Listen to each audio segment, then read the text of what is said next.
E hoje nós vamos falar do último dom, que ficou para o final, segundo a vontade de Deus, que é o apostolado dos apóstolos.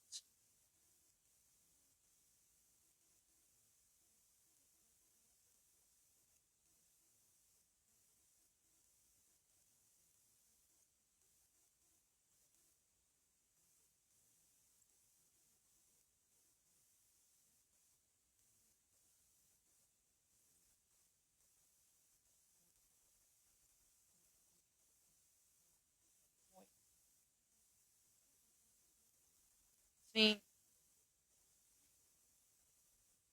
Hum, hum. Amém? Efésios 4.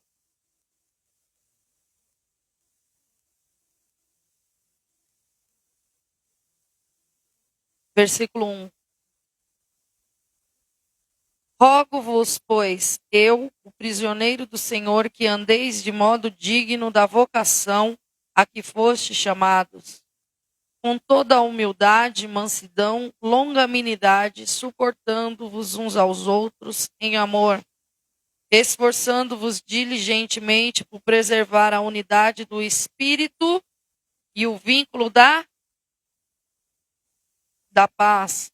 Há somente um corpo e um Espírito, como também foste chamados, numa só esperança da vossa vocação.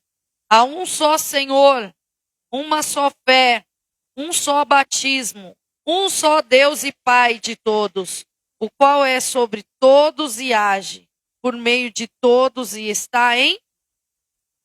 E a graça foi concedida a cada um de nós segundo a proporção do dom de Cristo.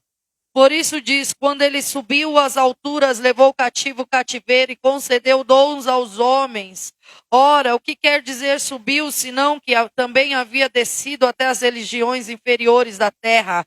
Aquele que desceu é também o mesmo que subiu acima de todos os céus para encher todas as coisas. E ele mesmo concedeu uns para apóstolos, outros para profetas, outros para evangelistas, outros para pastores e mestres, com vistas ao aperfeiçoamento dos santos para o desempenho do seu serviço, para a edificação do corpo de Cristo, até que todos cheguemos à unidade da fé e do pleno conhecimento do Filho de Deus, à perfeita varonilidade, à medida da estatura da plenitude de Cristo, para que não mais sejamos como meninos agitados de um lado para o outro e levados ao redor por todo o vento de doutrina, pela artimanha de homens, pela astúcia com que induzem ao erro. Mas seguindo a verdade em amor, cresçamos em tudo naquele que é a cabeça, Cristo, de quem todo o corpo, bem ajustado e consolidado pelo auxílio de toda a junta, segundo a justa cooperação de cada parte, efetua o seu próprio aumento para a edificação de si mesmo em amor. Até aqui. Amém? Feche os seus olhos, peça para o Espírito Santo continuar ministrando o teu interior em nome de Jesus. Senhor Deus e Pai, meu Pai de amor, meu Pai querido, obrigada, Senhor, porque só o Senhor é Deus, digno de honra, de glória, de louvor e adoração. Obrigada, Senhor, porque a tua palavra é viva. Obrigada, Senhor, porque o Senhor é aquele que sonda os corações, a mente, o interior. O Senhor é aquele que dá a direção, o Senhor é aquele que traz a existência. Eu peço, Senhor, que o Senhor venha conduzir, Senhor, ministrando os nossos corações. Eu me esvazio diante de Ti e coloco cativo em submissão à Tua autoridade, a minha mente, os meus sentimentos, à disposição do Teu Espírito Santo. Que seja, Senhor, da minha boca falado aquilo que o Senhor tem a falar através de mim. Abra a boca e eu a encherei. Eis-me aqui, Senhor. Pode falar através da minha vida. Eu não quero ser uma atrapalhação daquilo que o Senhor vai fazer no nosso meio. Tira, Senhor, do nosso meio toda a devagação, toda a confusão, todo roubo, toda a devagação da mente, toda a sonolência. Tudo aquilo que vem para roubar, para trazer confusão, nós amarramos e lançamos no abismo na autoridade do nome de Jesus. Senhor, traz a palavra de vida, traz a palavra, Senhor, que traz a existência ao que não existe, traz a palavra de cura, de transformação no nosso meio, e em tudo nós já te entregamos toda a honra, toda a glória e todo o louvor, amém? Glória a Deus, aplauda o Senhor.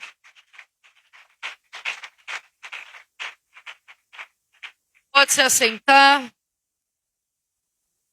Nós estamos hoje finalizando os 5 ministérios apostólicos e hoje nós vamos falar os 5 ministérios da igreja para aperfeiçoamento do corpo de Cristo. E hoje nós vamos falar do apostolado, do apóstolo.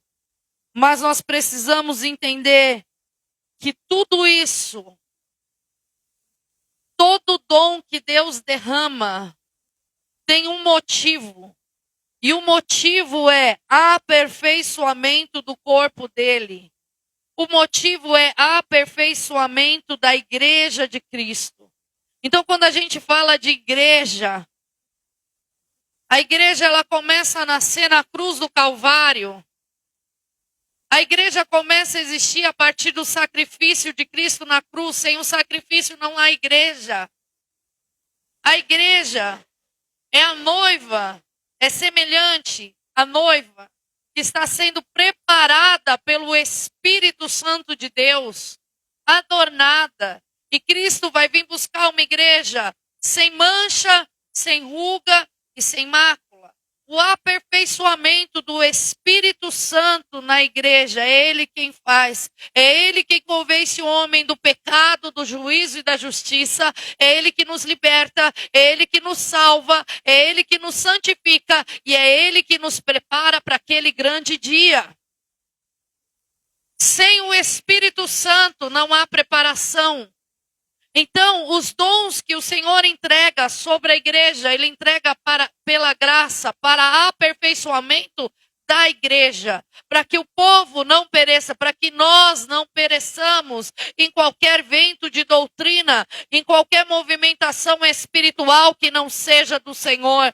Há uma escassez nesse tempo dos dons do Espírito Santo, há uma escassez nesse tempo da manifestação do poder do Senhor na igreja. A igreja precisa estar alinhada com o Senhor para que sejam manifestos os dons do Espírito Santo através de nós. A igreja primitiva, quando foi fundamentada, que os apóstolos estavam cumprindo a direção de Deus, todos em Jerusalém, num só espírito, buscando ao Senhor, unânimes, em oração, buscando ao Senhor, e se derrama sobre eles o Espírito de Deus, e cada um começa a falar numa língua diferente, onde traz unidade, onde havia festa de Pentecostes, e o povo parado na porta ouvia aquelas línguas, e falavam, não é esses galileus, iletrados, como a gente ouve na nossa língua, uns em grego, uns em romano, cada um na sua língua. Como pode a gente escutar nessa língua diferente e entender? Será que eles estão embriagados? O Espírito Santo de Deus, ele nunca traz embriaguez, ele traz lucidez, transformação. Ele quebra com toda fascinação e idolatria, amém? Naquele dia o apóstolo Pedro se levanta e começa a falar do amor de Cristo, da entrega de Cristo na cruz. E a Bíblia diz que 5.000 se converteram. Acertei o número? 3.000. Acrescentei 2. 5 é depois. Só troquei o tempo. Mas 3.000 almas aceitaram a Cristo. O evangelho pregado é um evangelho que traz o arrependimento e a agonia da salvação. Eu preciso desse Cristo porque eu preciso ser salvo. A mensagem da cruz nunca foi carro, nunca foi casa, nunca foi casamento. A mensagem da cruz é: Ele veio por amor a nós. Deus enviou o seu Filho amado para que todo aquele que nele crê não pereça, mas tenha vida eterna. A vida eterna, essa é a mensagem da cruz. A mensagem da cruz é: muda a rota da tua vida, porque senão você vai perecer e Deus não te chamou para perecer. Não é ir na igreja que te faz ser salvo, é ter uma vida realmente entregue na presença de Deus, deixando com que Ele transforme o teu jeito de agir, de pensar, de falar e de reagir diante das coisas. Não entenderam? Vou voltar. De nada adianta você ir na igreja buscar bens materiais, porque Cristo, Ele não veio para isso. Ele pode te abençoar sim, Ele pode te entregar sim, mas não é esse o propósito da cruz de Cristo, é diminuir aquilo que é o sacrifício, é banalizar o sacrifício, é banalizar o que Cristo fez por você. É um entendimento de que a noiva de Cristo existe nessa terra para se assentar nas bodas do Cordeiro, e que quando Cristo voltar e tirar a igreja dessa terra, quando nós entrarmos na nova Jerusalém celestial, quando nós ouvirmos do Senhor: vinde benditos do meu Deus, vindes benditos, aí sim você vai estar vivendo a promessa de Deus. É você entender que a morte eterna não vai te tocar mais, porque você foi lavado, remido no sangue do Cordeiro, e a cédula de dívida foi rasgada, e é o sangue precioso sobre a tua vida te limpando, te purificando. É você entender que naquele dia o Supremo Pastor Jesus Cristo, Ele está ali apacentando e cuidando de todos. Então todos os dons que a gente tem, tudo aquilo que a gente tem nessa terra hoje, Ele vai passar. No céu não tem apóstolo, no céu não tem evangelista, no céu não tem presbítero, no céu não tem diácono, no céu não tem pastor, no céu só tem filho de Deus. Só entra quem é filho. Filho, ele precisa estar de acordo com aquilo que o pai tem para a vida dele.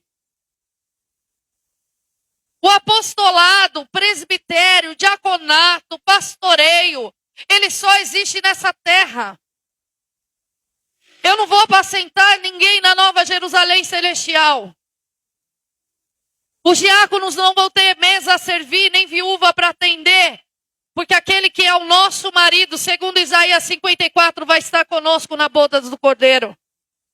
Não haverá falta de alimento, não haverá frio, não haverá choro, não haverá pranto, não haverá dor, porque aquele que nos supre na plenitude estará lá conosco.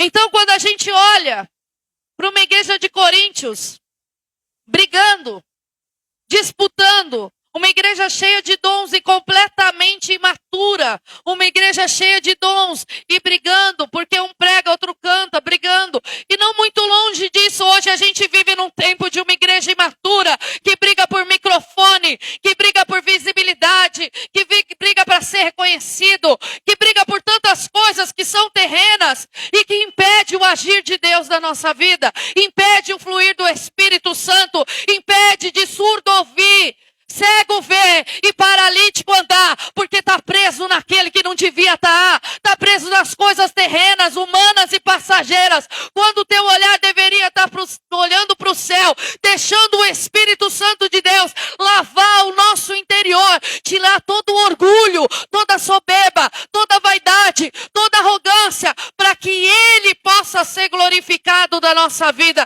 Importa que Ele cresça e que nós diminuamos. Há sinais, há prodígios, há poder de Deus para ser derramado pelo Senhor na igreja de Cristo. Não tem como uma pessoa cheia de si ora por um morto, e pela misericórdia de Deus, com um propósito maior, o milagre se cumpre. E muitas vezes já infla o coração, e parece até pavão andando. Porque o poder de Deus operou através da vida deles. Eu olho para a Bíblia, eu não vejo um Jesus agindo dessa forma.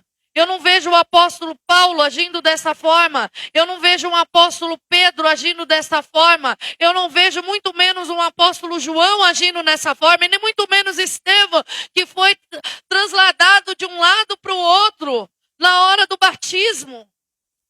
Aquele que viu os céus abertos. Meu irmão, nós precisamos ter em nós as características de Cristo Jesus na nossa vida. Você não vê Jesus se vangloriando porque curou, muito pelo contrário.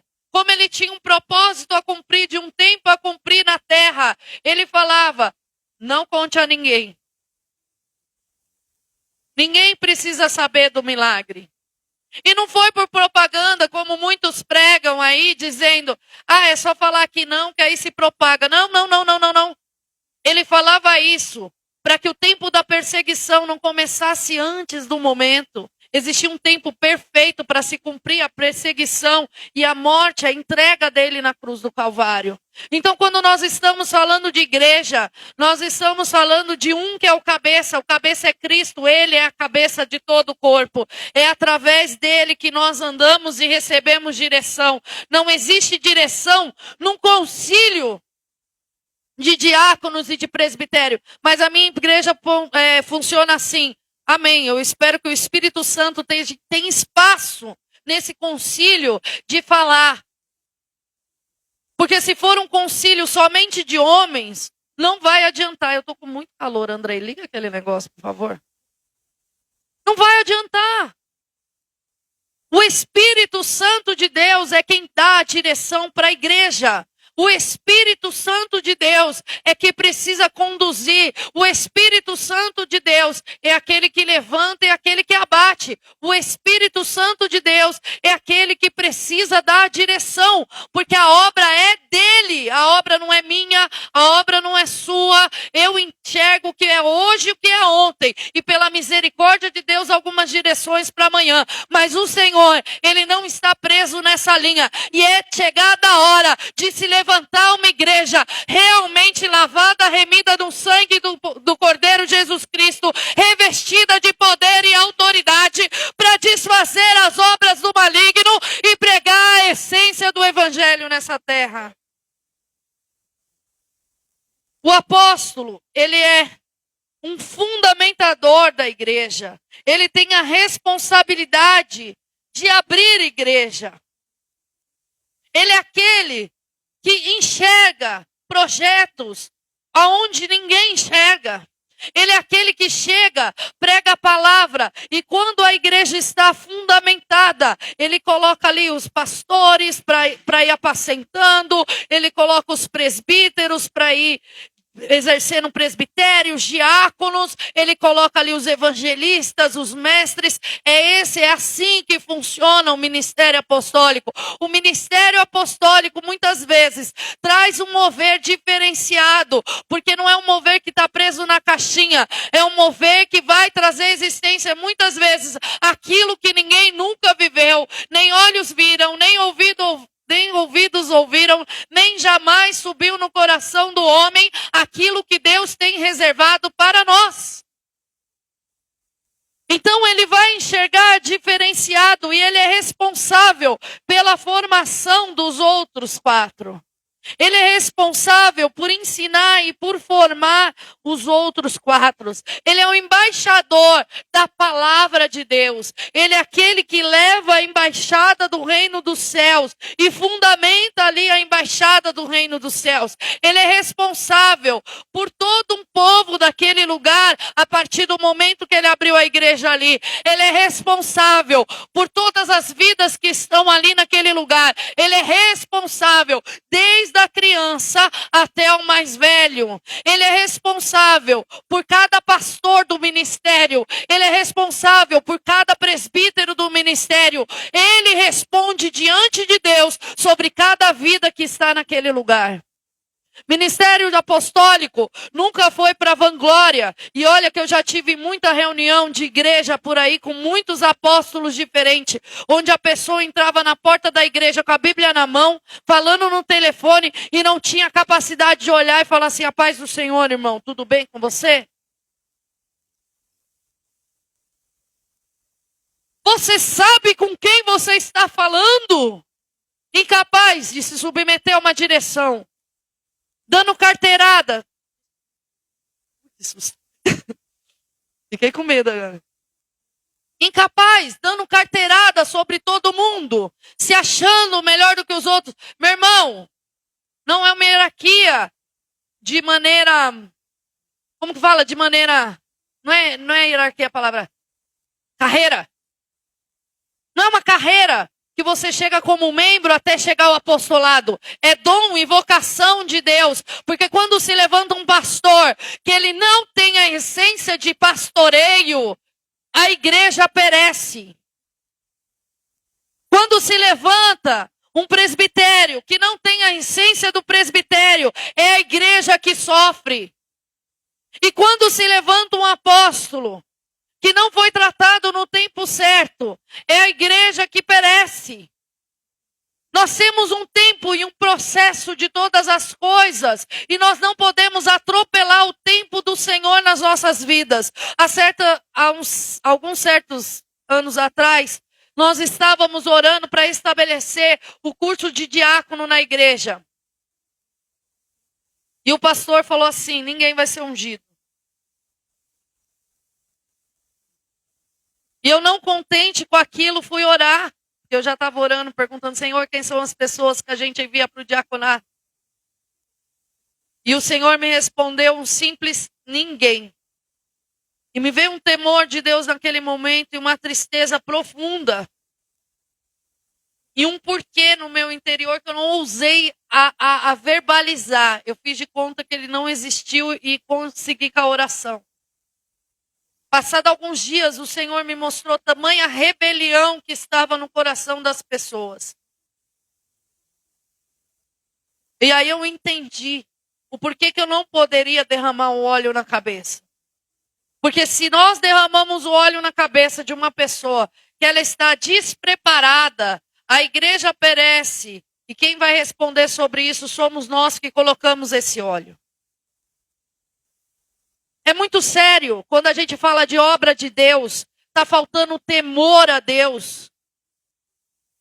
Falta o temor a Deus acerca daquilo que são as coisas do Senhor. Aquilo que é o ministério, o zelo na casa do Senhor. E não digo só o zelo físico, mas digo um zelo no interior da gente. Está faltando temor a Deus no interior. Está faltando temor a Deus, porque a igreja nunca foi e nunca vai ser empresa. Igreja foi instituída pelo Espírito Santo de Deus, simplesmente para a salvação de vidas. Há um só Deus, um só Senhor, uma só fé e um só batismo. Então vamos acabar com essa palhaçada de rebatizar o que já foi batizado. Há uma só fé, um só Deus, um só Senhor e um só batismo.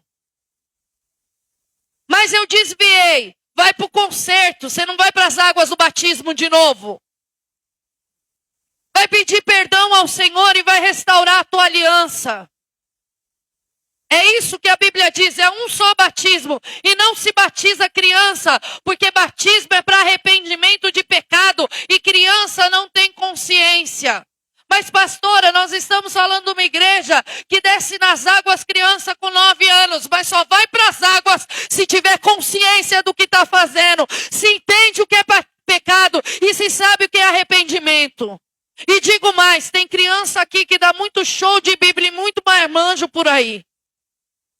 Porque elas são fundamentadas na palavra de Deus. Eu não sou leviana com as coisas do Senhor, com a obra do Senhor, e muito menos com as vidas que aqui estão. Então, há um só batismo. Nessa igreja, não adianta você me falar, é que no meu batismo não teve louvor. Triste. Mas eu queria me batizar de novo. Entendo a alegria que você tem pelas águas do batismo e pelo derramar do Espírito Santo sobre este lugar. Mas já foi. Não tem batismo de novo. É um só.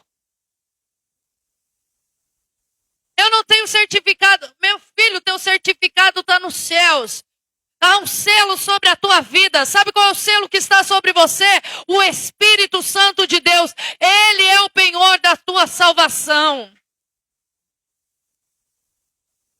Não é o homem que escolhe. Amém? Atos capítulo 1, versículo 21.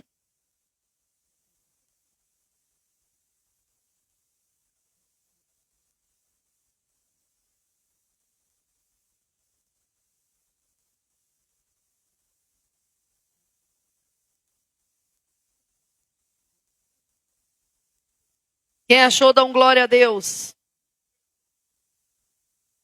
É necessário, pois, que dos homens que nos acompanharam todo o tempo que o Senhor Jesus andou entre nós, começando no batismo de João, até ao dia e que dentre nós foi levado às alturas, um deste se torne testemunha conosco da sua ressurreição. Então propuseram 2, José, chamado Barsabas, cognominado Justo, e Matias. E orando disseram: Tu, Senhor, que conheces o coração de todos, revela-nos qual destes 2 tens escolhido, para encher a vaga deste ministério e apostolado, do qual Judas transviou, indo para o seu próprio lugar. E os lançaram. E lançaram que? Sortes. Vindo a sorte recair sobre, sendo-lhe então votado lugar com os 12 apóstolos. Eles fizeram ali o que eles tinham aprendido a fazer a vida inteira, mas não com Cristo Jesus. A igreja é de Cristo. E eles viram a necessidade de ter ali alguém que substituísse. Eles enxergaram a necessidade da substituição do lugar de Judas. Precisava ter mais um. Mas eles não aguardaram aquilo que o Senhor tinha para a vida deles. Eles não aguardaram aquele que o Senhor tinha para levantar naquele momento. Eles foram num ímpeto de humanidade para levantar alguém. Nós, como líderes, não podemos levantar jogando sorte. Nós só podemos levantar aquele a quem o Senhor levanta. Não tem como você sair levantando porque é bonito, porque é bom, porque os olhos, porque isso, porque aquilo. E outra coisa, nem sempre vai ser do jeito que você acha, nem sempre vai ser do jeito que você aprendeu. Vai ser do jeito dele. Vai ser conforme a vontade dele, para a glória do nome dele. Se tamanha foi a queda de Judas na traição do nosso Senhor e Salvador Jesus Cristo, muito mais excelente seria aquele que seria levantado depois. Judas traz Jesus com 30 moedas de prata, mas em Atos capítulo 9, nós vemos um Paulo perseguidor da igreja, zeloso por aquilo que eram os ensinamentos que ele recebeu no judaísmo. Ele matava cristão, ele matava as famílias, ele matava as pessoas que propagavam o evangelho de Cristo. Tão Judas quanto. E ao se deparar com o Senhor, ele cai da sua montaria e ele precisou ficar cego para enxergar. Sabe o que acontece? Muitas vezes a gente sabe demais. Paulo, formado aos pés do Gamaliel, escola da época, um dos melhores, fariseu dos fariseus. Paulo, o perseguidor da igreja, precisava quebrar a cara para se levantar e não cair nunca mais. Ele precisava ter aquele impacto com Deus, aquele encontro com o Senhor, de maneira tal que trazia o quebrantamento no coração dele, a ponto dele se colocar em jejum. E o Senhor dá a direção. Sabe por que eu acredito no ministério profético? Porque Deus fala e ele não mudou. Deus visita Ananias na casa dele e fala assim: vai lá na rua direita, porque lá está o meu servo Paulo.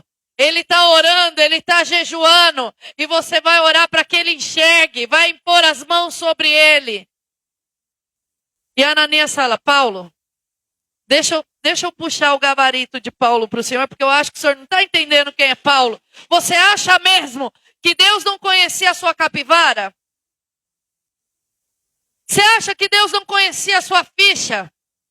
Você acha que Deus não sabia dos seus pecados, dos seus erros, dos seus traumas, do que você ia fazer antes, durante e depois da sua caminhada? Você acha que Deus não conhece todos os seus dias, antes da concepção do ventre da sua mãe?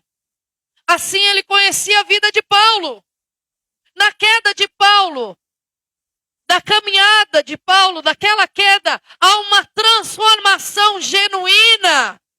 Há uma transformação poderosa. Ele deixa de ser o cara que confiava naquilo que era o conhecimento e o ensinamento humano para começar a confiar no poder de Deus e na direção do Senhor. O apóstolo Paulo, nós vamos falar bastante dele hoje. Ele é aquele que fundamenta a igreja, ele é aquele que exorta a igreja, ele é aquele que corrige a igreja, ele é aquele que direciona a igreja. É quando levanta as falsas heresias, aqueles ensinamentos contrários.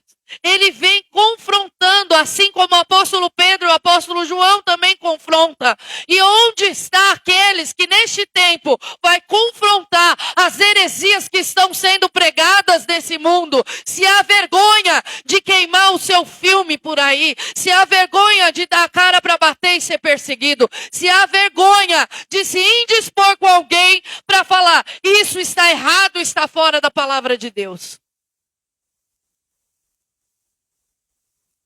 Cadê a igreja de Cristo que vai se levantar e falar isso é idolatria?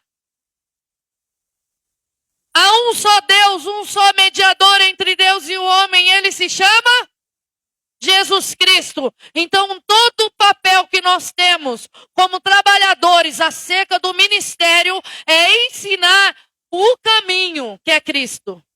É ensinar o relacionamento. É natural, quando uma pessoa aceita Jesus, ela ainda não conseguiu ouvir a voz de Deus. Mas nós temos a responsabilidade de ensiná-la a ouvir a voz de Deus, permanecer na presença de Deus e estar na presença de Deus em adoração até ter o crescimento necessário.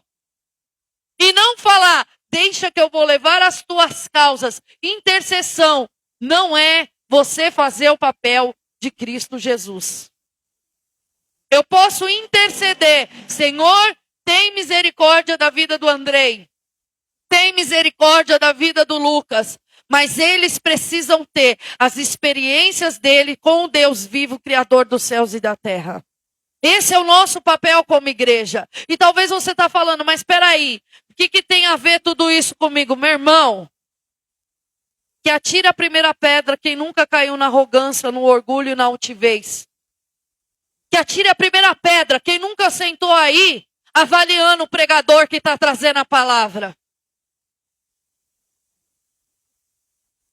Que atire a primeira pedra aquele que sentou aí e nunca falou de novo a pastora com essa história.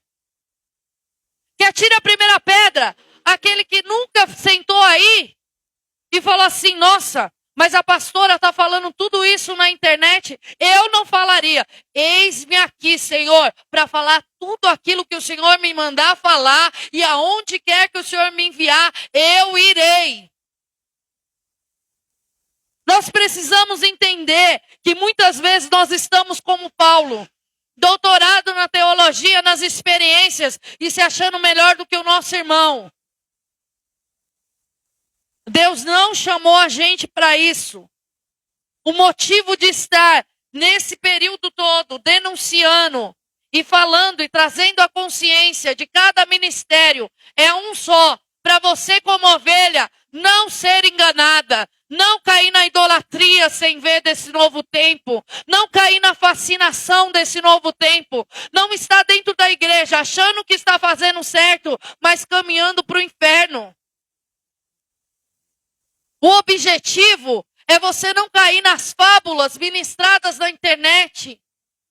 É você saber identificar quando é um falso profeta, quando é uma heresia, quando falta o Espírito Santo de Deus na vida de alguém. É você saber rejeitar aquilo que não vem do Senhor sobre a tua vida. Porque a Bíblia nos ensina que, se possível, Satanás enganaria até os escolhidos. Eu não quero ser enganada. Eu não quero ser roubada. Eu não quero sair da presença de Deus. O apóstolo Paulo, lá no capítulo 11, ele fala que ele não se fazia pesado sobre a igreja. Ele não vivia das arrecadações, apesar das igrejas mandarem ajuda. Muitas vezes, ele não queria ser pesado para o sustento da igreja. Ele trabalhava, porque o objetivo dele não era financeiro. O objetivo dele era vidas. Se você vai entrar no evangelho e tem um chamado pastoral que Deus já revelou na tua vida, e se Deus te chamar para viver da obra de Deus, viva da obra de Deus com aquilo que o Senhor colocar na sua vida. Não é empresa.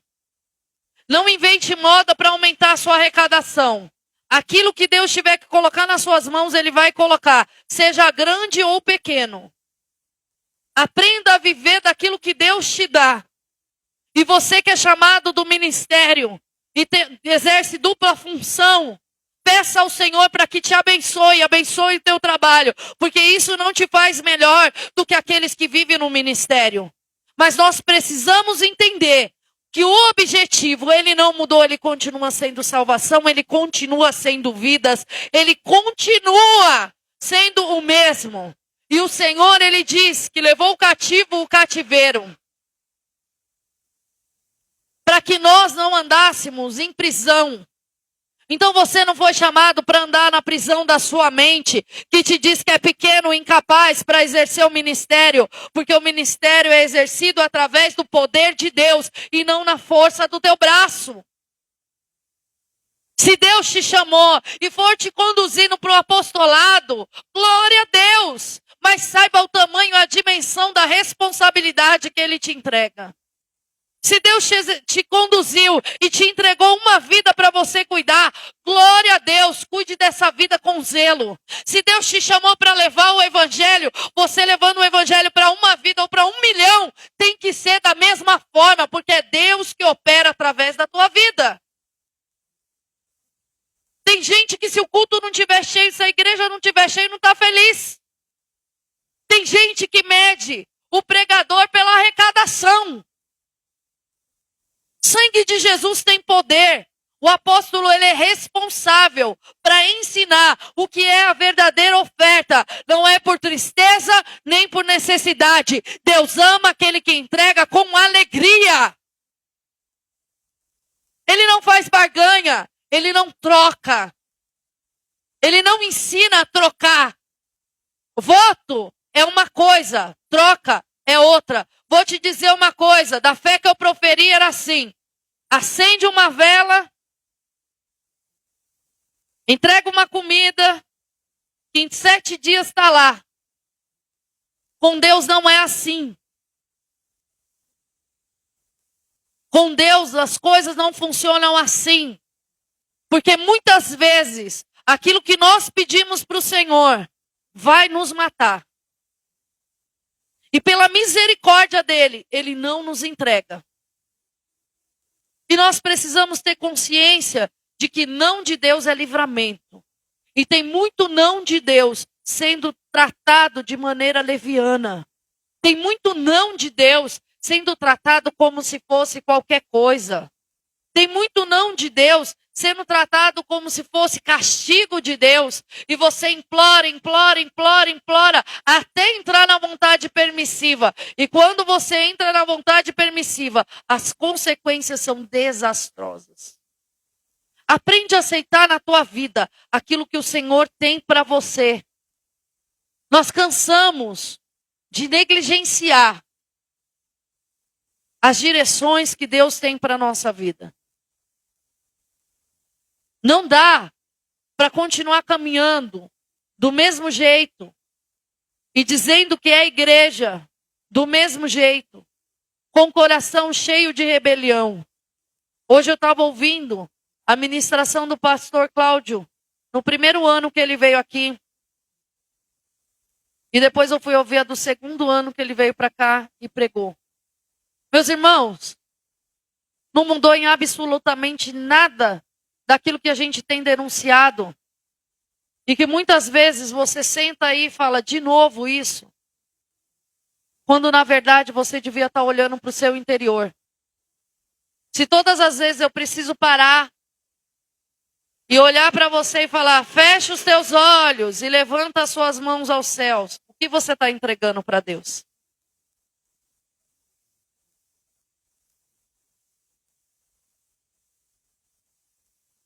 Se todas as vezes eu preciso te exortar nas mesmas coisas, que transformação é essa que você está vivendo?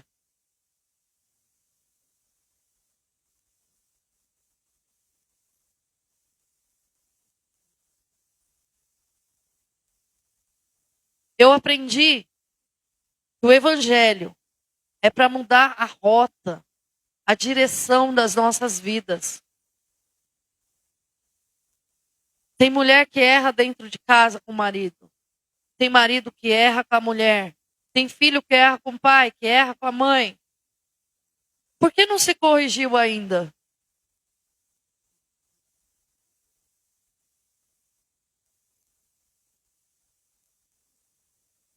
Você é sacerdote da sua casa. Até quando você vai ser omisso dentro da tua casa? Até quando você vai ser confrontado e você vai justificar os teus erros? Se você justifica, o sangue do cordeiro não vai justificar. Até quando a culpa vai ser sempre do outro? Quando você vai assumir as suas responsabilidades? Você sabe que expõe o nome de Cristo? Quando você erra e não sabe lidar com seus erros. E quando a raiz do problema ela é a mesma, só muda a situação que acontece, mas a raiz é a mesma. E você não muda dentro de você o que precisa ser mudado.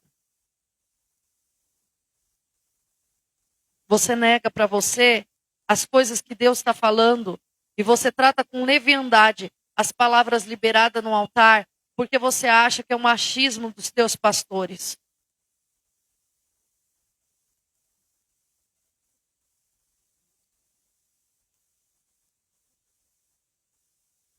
Eu faço parte de uma igreja e eu sirvo um Deus vivo. E se for para eu viver e a minha vida envergonhar o Senhor, eu não quero viver mais. Se for para eu viver e ter que ser, como eu vi muitos por aí, uma coisa dentro da igreja e outra lá em casa, eu não posso. Eu não quero. Eu aprendi, eu entendi, no dia que eu aceitei Jesus, que ou eu ia viver essa verdade na minha vida, ou eu não ia viver. Eu estava conversando com a Carolina esses dias, e eu estava falando de uma situação que eu até trouxe para o discipulado de mulheres. Eu falei, vocês vão achar pequeno, mas para mim é grande. E quando eu contei para a Carolina o que ela realmente, ela falou, pastora, realmente a senhora falou que a gente ia achar pequeno. Porque na estatura onde nós estamos, na colocação que nós estamos, nas responsabilidades que o Senhor nos atribuiu, o menor erro é grande. Eu não tenho o direito de errar. Eu posso até errar por ser um ser humano, eu não sou um super-herói. Mas eu tenho que aprender a lidar com os meus erros. Eu tenho que aprender a falar, ó, me perdoa, errei aqui. Não repita esse erro. Não existe super apóstolo que nunca erra. Não existe super crente que nunca erra. Meu irmão, por que eu estou falando isso? Porque, por meio daquele que vem escândalo na igreja. Por que eu estou falando isso? Porque quando uma vida não é tratada no seu período de tratamento, que é o início da conversão, e ela vai atribuindo-se responsabilidades até chegar num pastoreio, num apostolado, Quando vem o escândalo, as ovelhas se dispersam. E Deus tem chamado sobre a tua vida, sobre a tua casa, sobre a tua família. Deus tem ministério na tua vida. E hoje você vai se abrir para ser tratado. Para que amanhã ninguém venha cair por tropeço, porque você não vai tropeçar em nome de Jesus. Por que tantas palavras de exortação? Para eu aprender, para eu ser livre, porque se Cristo vos libertar, verdadeiramente sereis livres. Quem vos fascinou? Ó, insensato Gálatas, que começaste no espírito e terminaste na carne. Até quando a carne vai ser o governo? As emoções não te governam. Você anda por princípios e não por emoções. Você anda debaixo da direção da palavra de Deus. Você não anda por vaidade, por pensamento, por achismo. Você anda na certeza daquilo que Deus te direcionou. Quando você anda naquilo que é a certeza que Deus te direcionou, ainda que você não entenda porque o caminho é maior, ainda que você não entenda porque o mar está na tua frente, ainda que você não entenda porque você está comendo o pão que desce do céu todos os dias, saiba que nada fugiu do controle de Deus. Melhor é comer o pão que desce dos céus todos os dias e beber da água que sai da rocha, do que estar na fartura que não é sua, atropelado lá na Babilônia, como teve Daniel. Não que Daniel foi atropelado, mas não no cativeiro, não fora de Canaã, não fora da terra prometida, no deserto, porque Deus te levou é uma coisa, na Babilônia, porque Deus levou por desobediência é outra, irmão. Nós somos chamados para andar debaixo da direção do Senhor. Quando você anda debaixo da direção do Senhor, Deus vai te trabalhando de dentro para fora. É tempo de frutificar. É tempo de dar fruto e fruto que permaneça. Amém? É tempo de frutificar na presença do Senhor. Chega de dar desculpa com as coisas da sua casa. É porque você não conhece meu marido. É porque não adianta. É porque você não conhece meus filhos. É porque você não conhece meu trabalho. É porque você não conhece. Porque você não conhece. Porque você não conhece. Eu não preciso conhecer. Porque aquele que é onisciente, sabe de todas as coisas, ele conhece e ele te deu uma direção. Quando você vai cumprir? A direção de Deus sobre a tua vida que Ele te deu há 5 anos atrás e você ainda não cumpriu, porque o teu coração fica endurecido diante daquilo que são os teus achismos, diante daquilo que é religiosidade. Você vai ter que fazer uma escolha, ou você anda segundo aquilo que o povo ensina, que o mundo ensina, que a religião ensina, ou você anda debaixo daquilo que Deus tem para a tua vida. Os diáconos, eles precisavam ser cheios do Espírito Santo de Deus e cheios de fé. Não tinha incredulidade no coração.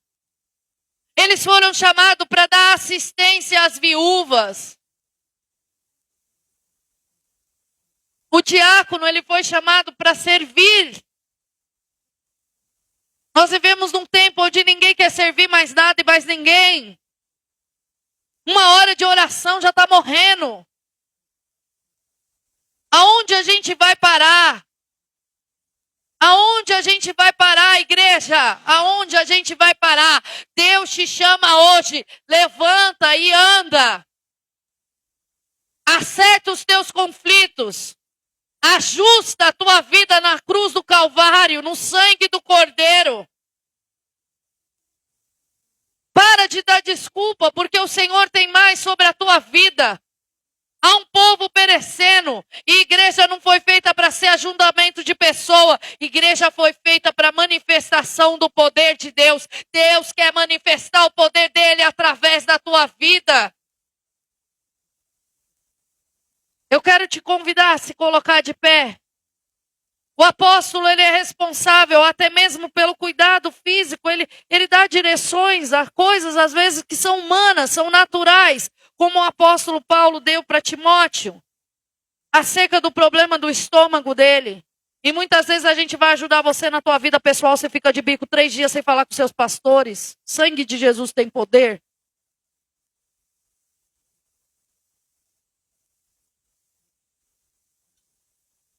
Sabe por que vocês ficam com essa cara de ué?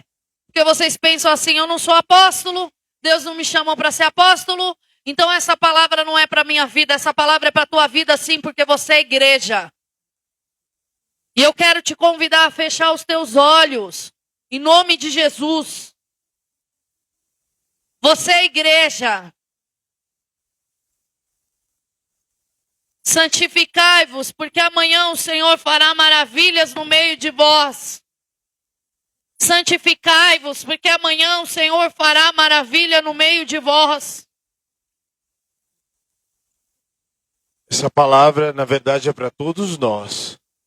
Porque ainda que você não seja, o teu chamado não é um chamado para um apóstolo, mas todos nós estamos debaixo da doutrina dos apóstolos.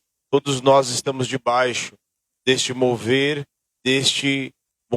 que é o mover apostólico, que tem a ver com ser enviado.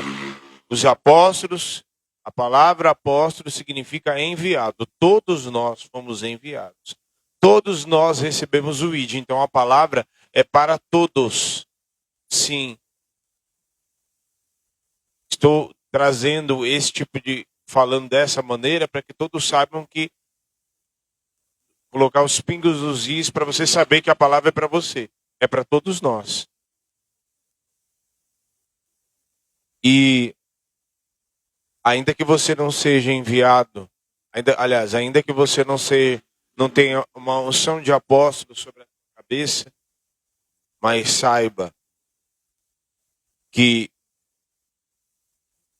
todos perseveraram na doutrina dos apóstolos.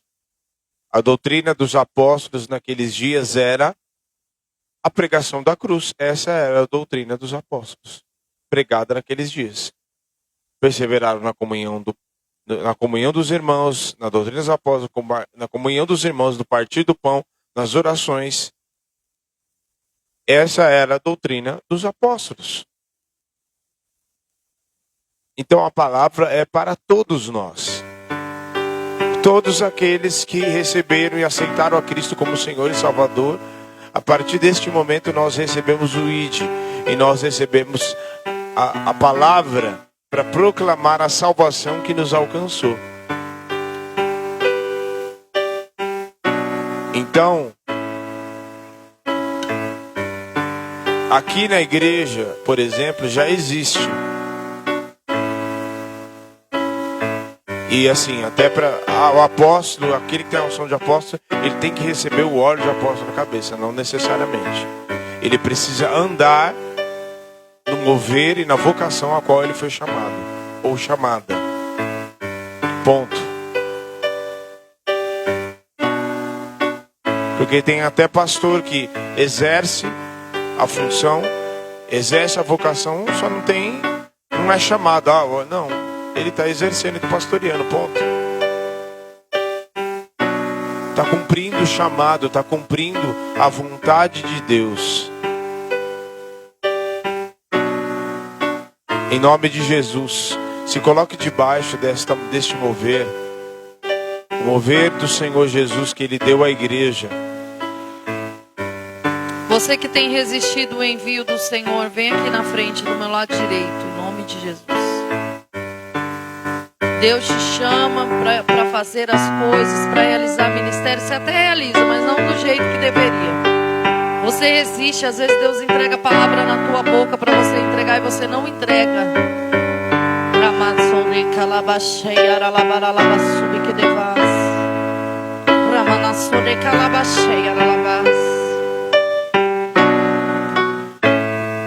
Deixa eu traduzir. Os rebeldes. Rebelde contra a autoridade, rebelde contra o envio. Você questiona. Questionar aquilo que você recebeu é rebeldia. Questionar a palavra que você recebeu, questionar o que você recebeu é rebeldia.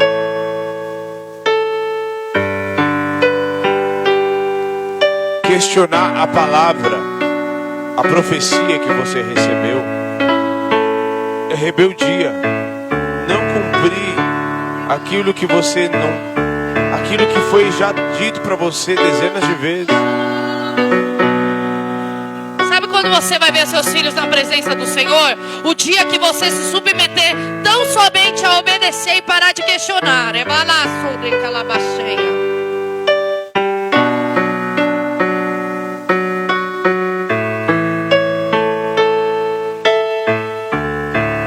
Questiona demais. Te balaço de calabaceia, la mamás.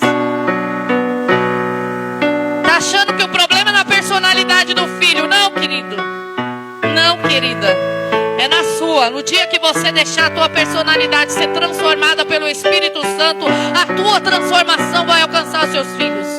Não é o fato de falar ou de não falar. É o fato de ser transformado e fluir no Espírito naquilo que Ele tem para fazer na tua vida. Ramassou em calabaceia. Assim na vida do marido. Emanassou de calabaceia. Reclama do marido, reclama do marido, reclama do marido. O dia que você deixar o Espírito Santo mudar você, você vai ver um marido transformado. Mas isso de calabaceia.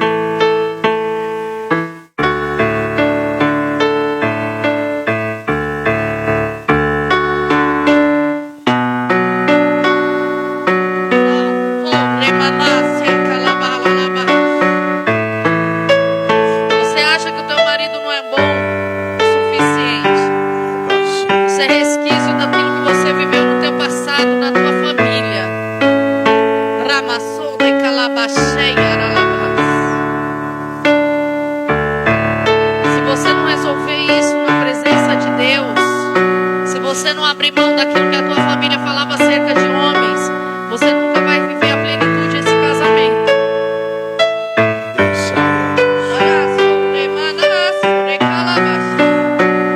Essa história de que o homem nenhum presta, Repreendido em nome de Jesus. Eu cancelo estas palavras que você recebeu acerca de homens. São mentiras do diabo para impedir que você viva a plenitude no teu casamento. Eu repreendo como autoridade constituída não por homens, mas pelo Senhor que fez os céus e a terra. Eu cancelo esta palavra de familiares, de pai, de mãe, de tias, de quem quer que seja. Está cancelado esta palavra em nome de Jesus. Esta palavra não está na Bíblia. mulheres que se sentem superior, eu sei mais, eu conheço mais, eu entendo mais, eu pratico mais. Mais que o marido. Mais. Não, você não é mais nada. Se o teu entendimento se abriu antes, ore para que o entendimento dele se abra em nome de Jesus.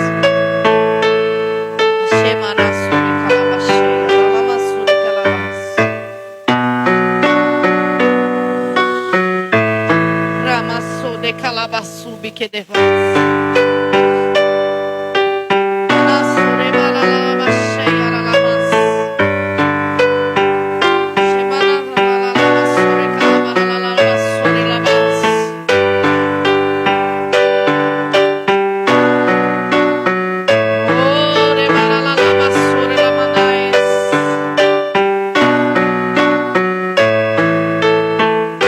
Começa a colocar tudo aquilo que precisa ser despojado na presença de Deus.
suas mãos.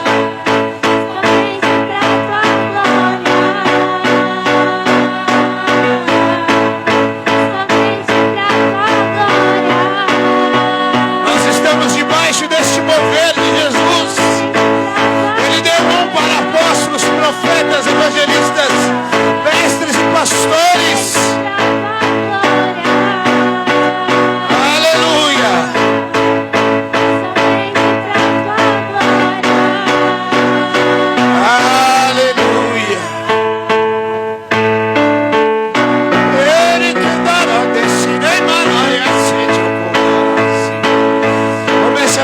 Novas línguas.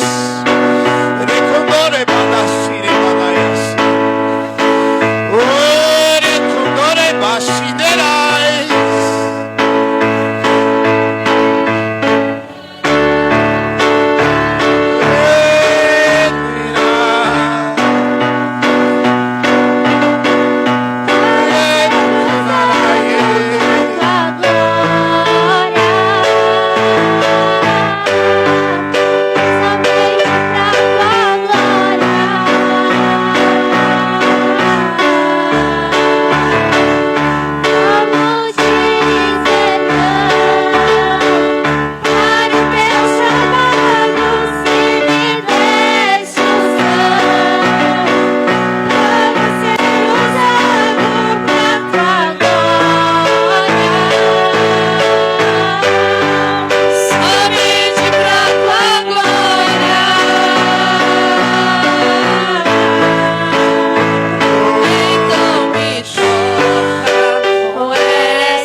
Recebi do Senhor o que também vos entreguei.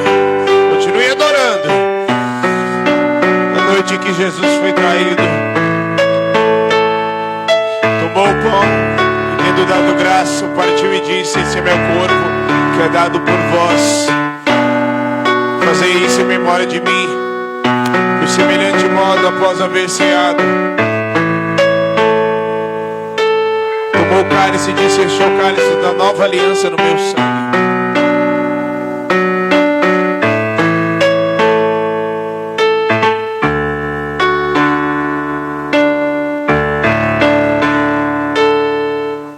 Fazei isso em memória de mim, por todas as vezes que ceardes e celebrais a minha morte até que eu venha.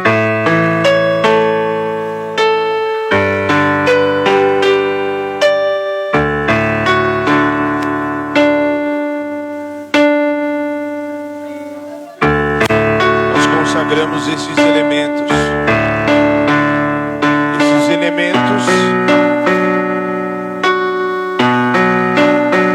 Estes elementos que representam e simbolizam o cordeiro que foi morto, a carne traspassada, o corpo traspassado na cruz e o sangue da nova aliança derramado. consagramos a Ti, Senhor, e Te damos graça pelo privilégio de nos assentarmos à mesa. Amém e glória a Deus.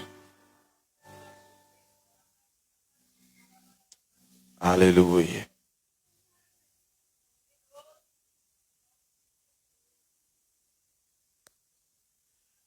Como é que chama? É esse mesmo? Cordeiro Santo, vindo do céu, leva-me ao teu encontro. Vocês se viram aí? Não vou tocar não. Do véu, Enche meus lábios em Ré maior. Louvor, quero ser adorador. Meu desejo é conhecer-te mais. Cordeiro Santo, vindo do céu, leva-me ao teu encontro além do véu. Enche meus lábios com teu louvor. Quero ser adorador. Meu desejo é conhecer-te mais. Mais de ti, mais do teu Espírito, mais da tua paz.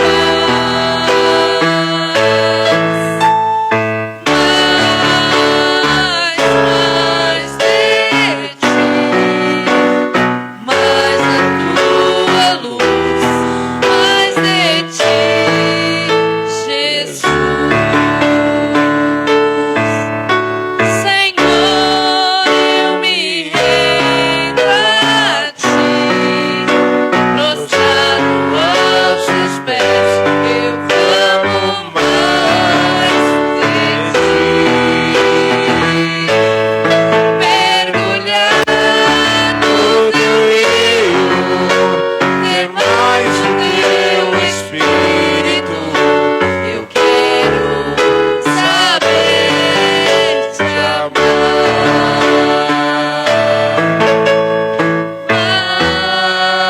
Mais de ti,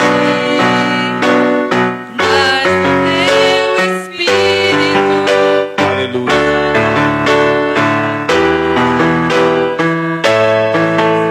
Senhor, nós te bendizemos.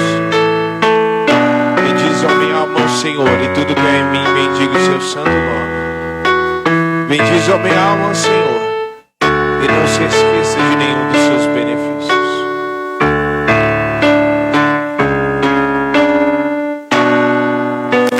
Obrigado, Jesus. Tão grande sacrifício. Obrigado pelo privilégio da mesa. A mesa é o lugar da intimidade. E o Senhor nos chama para a intimidade. Aleluia. Adoramos, Senhor. Comemos do pão do Senhor.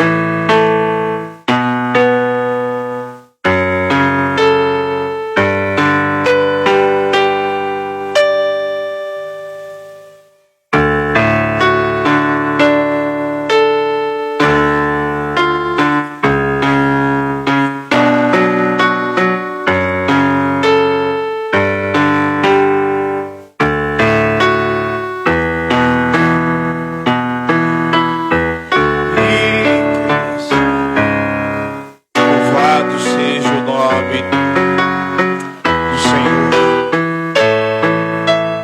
Engrandecido, exaltado seja o seu nome.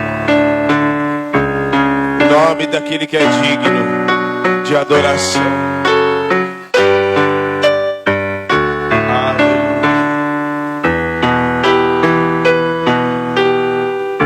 Eu não sei quando nem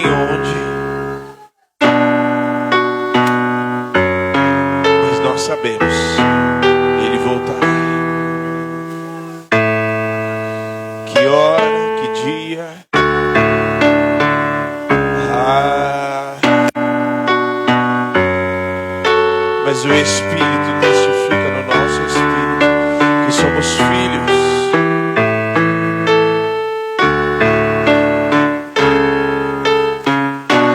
Qual clamamos Abba. Aleluia. Aleluia.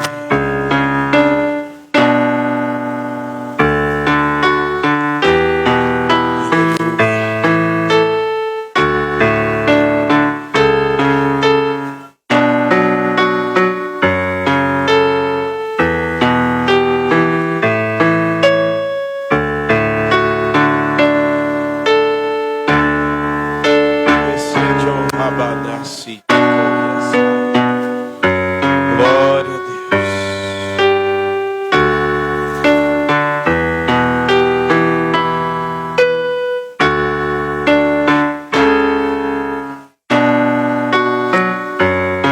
Vire-se para a pessoa que está do seu lado.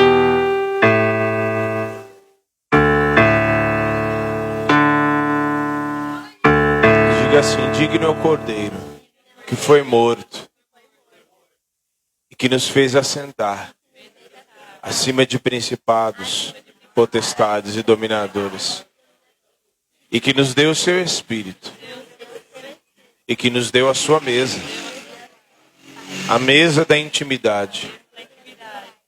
E um dia nós estaremos com Ele, junto com Ele, junto com você.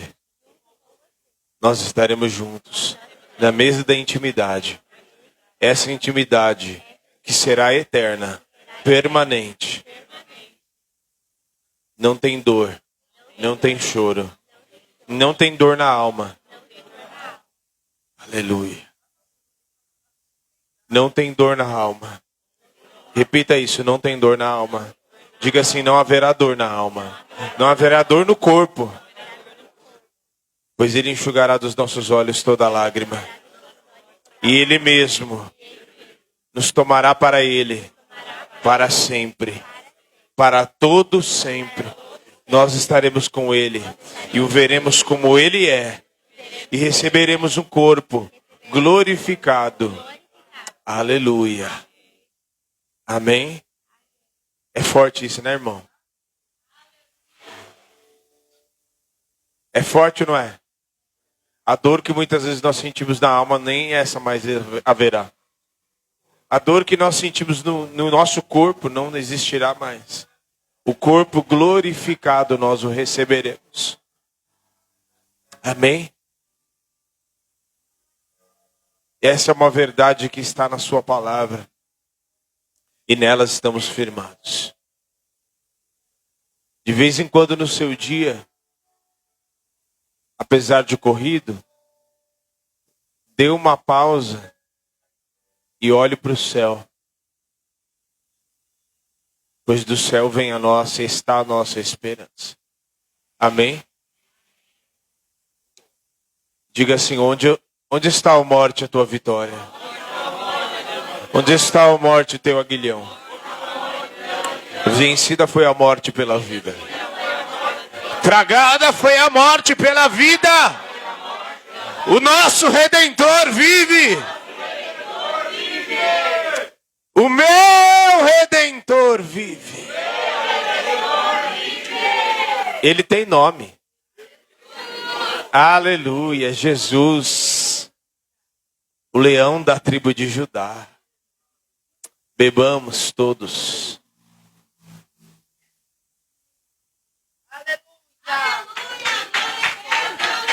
Oh, glória! Quem sabe, né? Que o amor de Deus, que a graça salvadora de Jesus Cristo, que a comunhão do Santo Espírito da promessa esteja sobre a sua vida, sua casa, sua família. Deus te abençoe. Aleluia.